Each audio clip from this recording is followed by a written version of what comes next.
여러분, 우리가 신앙생활을 하다 보면 우리 신앙에 있어 굉장히 중요한 요소들을 우리가 발견할 때가 있지요. 우리의 신앙의 대상이 누구인가, 또 우리가 교회로 모였다는 것이 무엇인가 하는 이 신앙에 있어서는 없어서는 안 될 다양한 개념들이 있을 것입니다. 또한 신앙생활을 하면서 이 신앙에 있어 굉장히 중요한 개념들을 설명하기 위한 다양한 표현들과 가르침들을 받으며 신앙생활을 하는 것도 사실이겠지요. 특별히 그 가운데 교회는 무엇인가 하는 질문에 대한 답을 참 많이 들어왔는데, 그 가운데 제가 어려서부터 가장 많이 들었던 말이 바로 교회는 구원의 방주이다 하는 말일 것입니다. 여러분들도 그런 말을 들어보신 적이 없으신지요? 이 세상 가운데 교회가 존재하고 있을 터인데, 세상과 교회가 어떻게 달라야 하는가 하는 것을 강조하기 위해 세상이라는 이 바다 위에 떠 있는 구원의 방주로서의 이 교회의 역할을 강조하기 위해 교회는 구원의 방주이다라는 그런 가르침들이 참 많이 들려왔던 것이 사실이라고 할 수 있을 것입니다.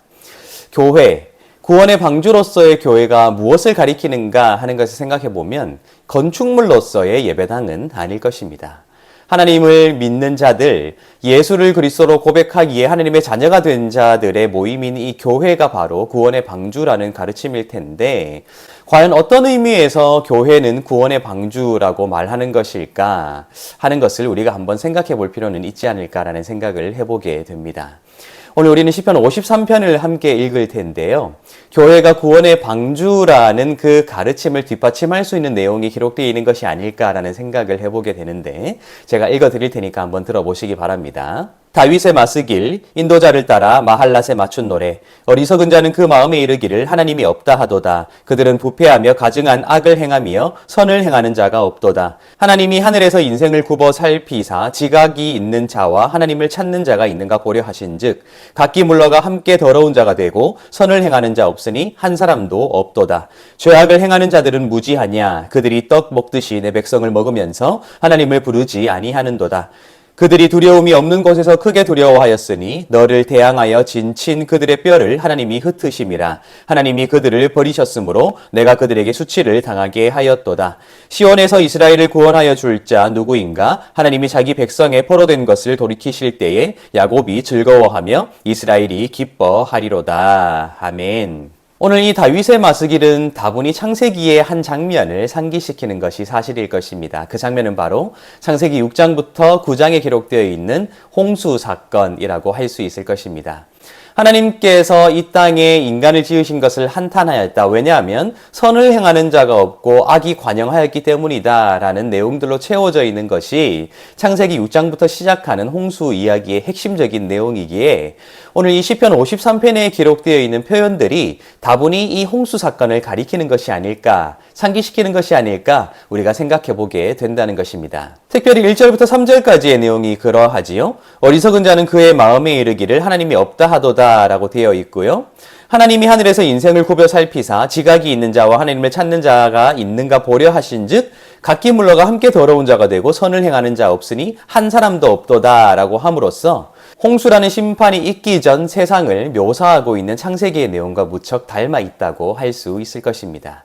그런데 놀랍게도 이 시편 53편의 말씀은 그렇게 세상에 선을 행하는 자가 하나도 없고 악이 가득한 세상을 묘사하면서도 이 세상과는 대비되는 한 장소를 지목하고 있지요. 6절을 보면 이렇게 되어 있습니다. 시온에서 이스라엘을 구원하여 줄 자 누구인가? 하나님이 자기 백성의 포로된 것을 돌이키실 때에 야곱이 즐거워하며 이스라엘이 기뻐하리로다 라고 되어 있습니다. 이 시온이라는 장소는 예루살렘에 있었던 돌산 가운데 하나이고요. 다윗이 언약궤를 안치한 곳으로 알려져 있기에 이후에 성전이 세워진 곳으로도 잘 알려져 있습니다. 따라서 세상과는 대비되는 개념으로 시온을 내세우고 있으며 그곳에서 하나님의 구원을 노래하고 있고 포로된 자들이 돌아오게 될 것이라는 것을 지금 가리키고 있다는 점은 이 죄악이 가득한 세상과는 달리 이 시온은 거룩하며 하나님의 구원을 맛볼 수 있는 곳으로 강조되고 알고 있음이 분명해 보인다는 것입니다. 특별히 이곳이 성전이 세워진 곳이기 때문에 이 성전이 그렇게 구원의 방주로서의 역할을 하게 될 것이 아닌가 하는 그러한 생각을 하게 만들기에 충분하다는 것이지요. 그런데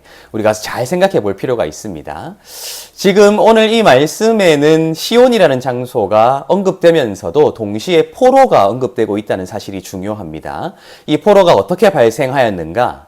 포로가 발생하기 전에 이 시온은 어떠한 곳이었는가 하는 것이 중요하겠죠. 놀랍게도 포로가 발생하기 전, 결국 국가가 멸망하기 전에도 시온에는 성전이 서 있었습니다. 많은 사람들이 이 성전을 거룩하다 일컬었고요. 하나님의 집이다 일컬으며 하나님을 만나는 곳이라고 그곳을 찾았다는 사실을 우리는 성경을 통해 알고 있다 하는 것입니다. 거룩한 구원의 방주로서의 역할을 감당해야 했던 성전이지만 애석하게도 기원전 586년에 바빌론에 의하여서 철저히 무너지게 되지요. 결국 이 성전 자체가 구원의 방주로서의 역할을 감당한 것이 아니라는 것입니다. 성전이 성전일 수 있는 것, 성전이 거룩할 수 있는 것은 그곳에 하나님께서 계시는가 하는 여부가 핵심적일 수밖에 없다는 것이죠.